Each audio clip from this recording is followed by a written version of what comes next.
গত 24শে জুলাই ধর্মতলায় সিজেপির যে ঐতিহাসিক প্রতিবাদ মিছিল ছিল, সেই প্রতিবাদ মিছিলেই কিন্তু পুলিশ ও সাংবাদিকদের উপর যেভাবে আক্রমণ করা হয়, তাদের পুরো সম্পূর্ণ দায় কিন্তু মুখ্যমন্ত্রী দিচ্ছেন শুক্রবারীদের ওপর। অর্থাৎ নাম না করে তিনি সংখ্যালঘু সম্প্রদায়ের মানুষদের উপর যে টার্গেট করেছেন তার বিরুদ্ধে এবং আরো বিভিন্ন ইস্যুতে, এনটিএ বাতিলের ইস্যুতে এবং যে মামলা করা হয়েছে ছাত্রছাত্রীদের উপর সেই মামলা প্রত্যাহারের ইস্যুতে, এই বিভিন্ন ইস্যুতে বামপন্থী যারা ছাত্র সংগঠন রয়েছে, যারা ছাত্র সমাজ রয়েছে, তারা কিন্তু আজ কলেজ স্কোয়ারে একটি সভা করলেন এবং একটি মিছিল করে তারা কলেজ স্ট্রিট থেকে কলেজ স্কোয়ার পর্যন্ত তারা এসেছেন।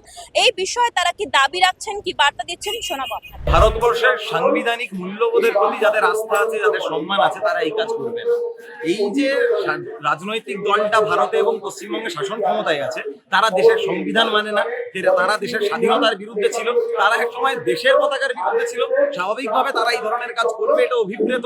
এবং এইটা মাথায় রাখতে হবে, এই রাজনৈতিক দলটার সব থেকে বড় মতাদর্শগত শত্রু যারা, তাদের পতাকা ওরা পুড়িয়েছে। তার মানে এইটা প্রমাণ হয়ে গেছে গত কয়েক বছর ধরে, বা অন্তত এই আন্দোলনের পর তাদের মনের মধ্যে আবার নতুন করে ভয় ব্যাপকভাবে জন্ম নিয়েছে। সেই জন্যই ওরা এইরকম একটা কাজ করেছে। দেখুন, নতুন যে শিক্ষামন্ত্রী হয়েছে সেও আরএসএস এর গোয়াল থেকে বেরিয়ে শিক্ষামন্ত্রী হয়েছে। তাই শিক্ষা ব্যবস্থার আমূল কোনো পরিবর্তন হয়ে যাবে বা আগামী দিনে কোনো প্রশ্নপত্রের ফাঁস হবে না কোনো পরীক্ষার, এমনটা নয়। কিন্তু এই ঘটনাটার তাৎপর্য হচ্ছে এটা, বিজেপি সরকার গত 12 বছর ধরে এমন একটা আত্মবিশ্বাসে চলে গেছিল যে ওরা ইনভিনসিবল, অপরাজেয়, ওদেরকে কোনোভাবে টলানো যায় না। এই আন্দোলনের মাধ্যমে ধর্মেন্দ্র প্রধানের পদত্যাগ আসলে ওই আত্মবিশ্বাসের উপর আঘাত দিয়েছে। এবং এইভাবে আমরা লড়াই চালিয়ে গেলে আলটিমেটলি তো এটাই বাস্তব, দেশের যদি শিক্ষা ব্যবস্থাকে বাঁচাতে হয়, বিজেপি আরএসএস মুক্ত শিক্ষা ব্যবস্থা তৈরি করতে হবে, ওদেরকে ক্ষমতা থেকে সরিয়ে আনতে হবে। না হলে দেশের শিক্ষা ব্যবস্থা কোনোদিনই বাঁচবে না। এই যে নতুন শিক্ষামন্ত্রী হয়েছে, এ শুধুমাত্র কয়লা মন্ত্রী থাকাকালীন অনেক দুর্নীতি করেছেন এমন না, সেখান থেকে টাকা নিয়ে, কর্পোরেট সোশ্যাল রেসপন্সিবিলিটির টাকা নিয়ে একাধিক আরএসএস এর সংগঠনে ফান্ডিং করেছে। এবং তার পাশাপাশি বিলকিস বানু ধর্ষণের ঘটনায় যারা অভিযুক্ত, তাদের হয়ে সওয়াল করেছিলেন। তো এই গোয়াল থেকে যত গরু বেরোবে, সবাই আরো বেশি খারাপ হবে। আলটিমেট সলিউশন এই সরকারটাকে ফেলা। কিন্তু এইটা ছিল আসলে একটা তাৎপর্যপূর্ণ পদক্ষেপ, ওদেরকে ভয় দেখানো, আর সেই ভয়টা ওরা পেয়েছে। এই সরকারটা আসলে অমানবিক সরকার, এই সরকারটা একটা অসাংবিধানিক সরকার, এটা ফ্যাসিস্ট সরকার। এরা মুসলমানদেরকে গণশত্রু হিসাবে তুলে ধরতে চায়। এই আন্দোলনেই তো একটা স্লোগান খুব হিট হয়েছে, জব জব মোদি ডরতা হ্যায় হিন্দু মুসলিম করতা হ্যায়। তো আসলে ভয়টা আরো প্রবল ভাবে পেয়েছে বলে একটা হিন্দু মুসলিম আঙ্গিক এনে যদি বাংলার পাবলিক স্পিয়ারটাকে, গণপরিষদটাকে একটু ব্যস্ত করে রাখা যায়, আবার যদি একটা পোলারাইজেশন তৈরি করা যায়, বাইনারি তৈরি করা যায়, একটু হিন্দু ভোটটাকে আবার এক জায়গায় রাখা যায়, কারণ ওনাদের বিরুদ্ধে একটা ব্যাপক গণক্ষোভ তৈরি হচ্ছে, ওনারা সেন্স করতে পারছেন, সেই জায়গা থেকে এটা করেছে। এই সরকারের চরিত্রই এটা। এই সরকার কোনো মানুষের ভালো চায় না বলে সবসময় হিন্দু মুসলিম বিভাজনটা করে। দেখুন, এই সরকারটা তো আসলে আম্বানি আদানিদের সরকার। আম্বানি আদানির শাসন আমলে আপনারা গত কয়েক বছর ধরে দেখেছেন ভারতবর্ষে বৈষম্য আরো তীব্র হচ্ছে, মানুষের বেকারত্ব বাড়ছে, ক্ষুধা বাড়ছে, মানুষের জীবনে অভাব বাড়ছে, মানুষের মধ্যে ক্ষোভ তৈরি হচ্ছে। এই ক্ষোভটা যদি ওরা আটকাতে না পারে, তাহলে যন্তর মন্তরে যেটা হয়েছে এরকম বারংবার হবে, আর এই সরকার দীর্ঘদিন নিজেদের টিকিয়ে রাখতে পারবে না। কিন্তু যদি ক্ষোভটাকে কোনো একটা নির্দিষ্ট দিকে চালিত করে দেওয়া যায়, তাহলে ওনাদের জন্য ওটা একটা শিল্ডের কাজ করবে। যে কোনো দেশে যখন কোনো ফ্যাসিস্ট শাসকের উত্থান হয়, তার এইরকম একটা অপর নির্মাণ করে। হিটলারের আমলে ছিল ইহুদিরা, মানুষকে খেপিয়ে দিত ইহুদিদের বিরুদ্ধে। নরেন্দ্র মোদী মুসলমানদের বিরুদ্ধে, তাই দেশের মানুষকে খেপিয়ে দিতে চায়। এইটা না করলে ওরা রাজনীতিতে টিকে থাকতে পারে। ভারতবর্ষের সংবিধানের 19-এর ক, বাক স্বাধীনতার অধিকার, সেই অধিকার এনারা বারংবার হরণ করেন, তারই এটা প্রমাণ। এখানে বলার সময় দেবাঞ্জন দাই বলেছে আমাদের এই প্রোগ্রামে, আজাদি স্লোগান ভগৎ সিংদের তৈরি করা। আজাদি মানে শুধুমাত্র দেশের স্বাধীনতার কথা তো আমরা বলছি না, যে ভারতকে আজাদি চাই, এই কথা তো কোনো স্লোগানে বলা হচ্ছে না।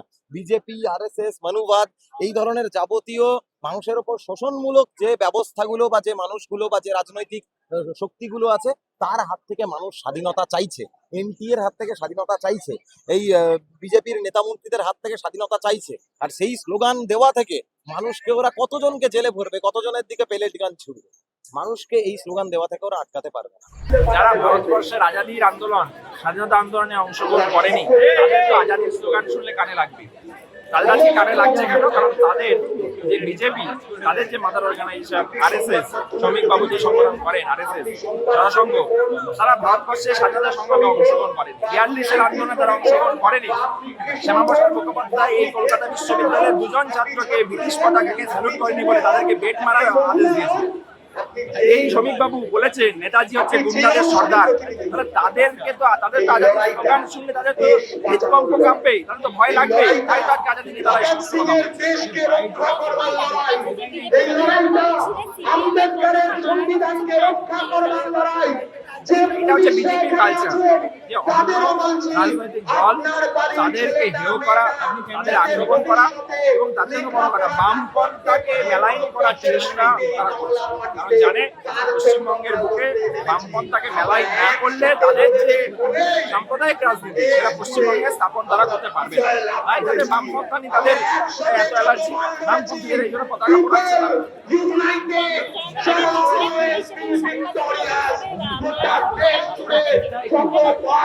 দেশের ছাত্র সমাজ ঐক্যবদ্ধ হয়ে রাস্তায় নেমেছে। যত বড় রাস্তায় নেমেছে আমাদের সংগঠন AIDFC, SFI থেকে শুরু করে সমস্ত ছাত্র সংগঠন, এই স্বতঃস্ফূর্ত আন্দোলন, এই স্বতঃস্ফূর্ত আন্দোলনের ভয়ে বিজেপি কাঁপছে এবং কথা বলছে না। আজাদি স্লোগান দিলে বিজেপি যদি কঠোর শাস্তি চায় এটা তো স্বাভাবিক না, কারণ ওদের এগেইনস্টে আমরা যাচ্ছি। ওরা যে স্বৈরাচারীটা করছে, যে ফ্যাসিজমটা করছে, মানুষের উপরে অত্যাচার করছে, বিজেপি একটা বড়লোকদের পার্টি, ঠিক আছে? এই গরিব আর সাধারণ মানুষদের পার্টি নয়। এই সাধারণ মানুষ, গরিব মানুষ, স্টুডেন্টসরা আজকে প্রতিবাদে নেমেছে বাধ্য হয়ে। আমাদের ভালো লাগছে না পড়াশোনা ছেড়ে এরকম আমরা রাস্তার মধ্যে থাকতে, কিন্তু আমরা কি করবো বাধ্য। এখন আমরা চাইছি দেশটা একটা ভালো জায়গায় যাক, দেশটার অবস্থা ভালো হোক, এই চোরদেরকে বিদায় করে দেশটা একটা সুস্থ স্বাভাবিক জীবন পাক দেশটা। কিন্তু বিজেপি তো সঞ্চালনের স্বার্থে তো আঘাত লাগছে না, ওদের তো ফ্যাসিস্ট আইডিওলজিতে ভীষণ আঘাত লাগছে। নেতা মন্ত্রীরাদের খুব কষ্ট হচ্ছে, অবভিয়াসলি তারা এটা বলবেই। দেখা গেল যে বিজেপির তিরঙ্গা যাত্রায় বা সিপিএমের পতাকা পোড়ানো হলো। ওদের কাছে এই অসভ্যতামিটা সেফ, মানে এটা এক্সপেক্টেড।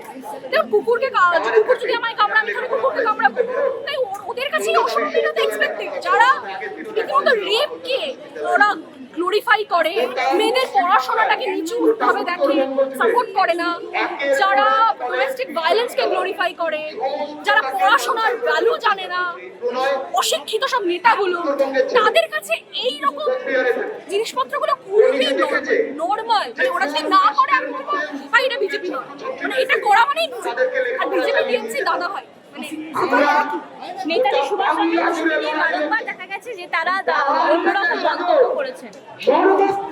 আমার আবারও একই কথা, this is typical BJP things, একই কথা, টিপিক্যাল বিজেপি থিংস। এর আগে যে এসএফআই এর মিছিলটা ছিল, সেখানে পুলিশ এবং সাংবাদিকদের উপর যেভাবে হামলা করা হয়েছে, তো তাই কিন্তু এসএফআই এর উপর ফেলা হচ্ছে। তো আমরা প্রতিবাদ করছি, আমরা দেশের ভালো চাইছি, ওদের স্বার্থে আঘাত লেগে যাচ্ছে, তো অবভিয়াসলি না আমাদের দমাতে হবে, এটা তো স্বাভাবিক।